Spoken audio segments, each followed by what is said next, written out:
funções, entre elas permitir a comunicação entre células dos mesmos ou diferentes tecidos. Mas você sabia que ensaios imunoenzimáticos como ELISA e ELISpot são capazes de detectar e quantificar essas diferentes moléculas? Essas técnicas possuem ampla aplicação, tanto no diagnóstico quanto na pesquisa, incluindo a dosagem de anticorpos, antígenos e outros fatores solúveis, como as citocinas. Para melhor entender como esses ensaios funcionam, mostraremos nesse vídeo o passo a passo das técnicas com ênfase em seus princípios, utilizando como exemplo a dosagem da citocina interferon gama. Vamos lá!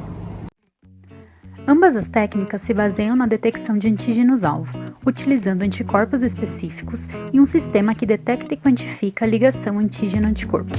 A principal diferença entre essas técnicas está nas amostras utilizadas. No ELISpot, são utilizadas as células de interesse em conjunto com algum estímulo para induzir sua ativação, enquanto no ELISA, utiliza-se a amostra solúvel. São técnicas de ensaio em placa, as quais possuem propriedades específicas que permitem a adsorção passiva de moléculas. As placas para ELISpot são recobertas por uma membrana de fluoreto de polivinilideno ou nitrocelulose com alta capacidade de ligação, e sua cor branca fornece um excelente cenário para a quantificação dos pontos formados em reações com cromógenos que geram um produto colorido.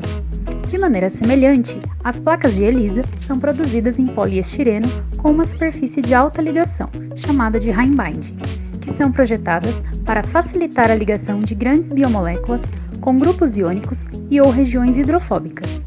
A superfície Heimbinding tem capacidade para ligar até 500 nanogramas de imunoglobulina por centímetro quadrado, o que a torna ideal para o ELISA.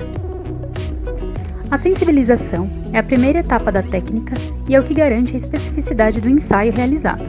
Como em nosso ensaio faremos a dosagem de interferon gama, primeiramente adicionamos anticorpos específicos para essa nossa citocina-alvo e incubamos a placa na geladeira por 18 horas. A temperatura e tempos de incubação utilizados são os necessários para permitir que a ligação ocorra. Seguimos com a lavagem das placas utilizando um composto solubilizante com ação detergente, e tudo que não foi adsorvido será removido para que não interfira nas etapas seguintes. Na sequência, realizamos o bloqueio utilizando proteínas sem reatividade com as amostras testadas, por 1 hora à temperatura ambiente. Essas proteínas irão se ligar nos espaços livres, bloqueando esses espaços e impedindo a ligação inespecífica da amostra na etapa seguinte.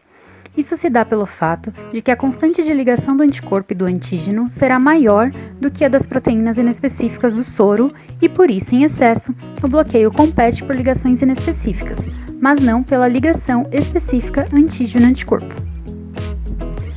Mais uma etapa de lavagem é feita antes da adição das amostras. Já fizemos a adição das amostras por 2 horas à temperatura ambiente.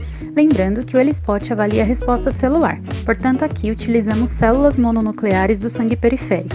Já o ELISA quantifica fatores solúveis, portanto utilizamos soro. De modo que o interferon gama produzido pelas células e aquele presente no soro serão captados pelo anticorpo de captura que sensibilizou a placa. Em ambas as técnicas, é importante determinar a quantidade adequada de células para o ensaio, bem como a diluição ideal do soro. Realizamos novamente a lavagem antes da etapa de detecção. Para a identificação das citocinas produzidas, adicionamos o anticorpo secundário de detecção, que também possui especificidade para interferon gama, por 2 horas. Esse anticorpo está conjugado a uma enzima e no momento em que adicionarmos o substrato, se tiver enzima, significa que tem presença de interferon gama e este substrato será degradado. Realizamos outra etapa de lavagem antes da revelação do ensaio. Existem vários sistemas de revelação. Em nosso exemplo, utilizamos o substrato AEC na revelação do ELISpot, o qual irá formar precipitado visto por pontos, ou seja, spots, no fundo da placa, e o substrato tetrametilbenzidina, TMB, na revelação do ELISA, que promove a alteração da cor, ficando azul. Em seguida, realizamos a neutralização ou stop da reação enzimática, utilizando água deionizada no ELISpot e ácido sulfúrico no ELISA. Após essa etapa, segue-se com a leitura das placas e análise dos dados.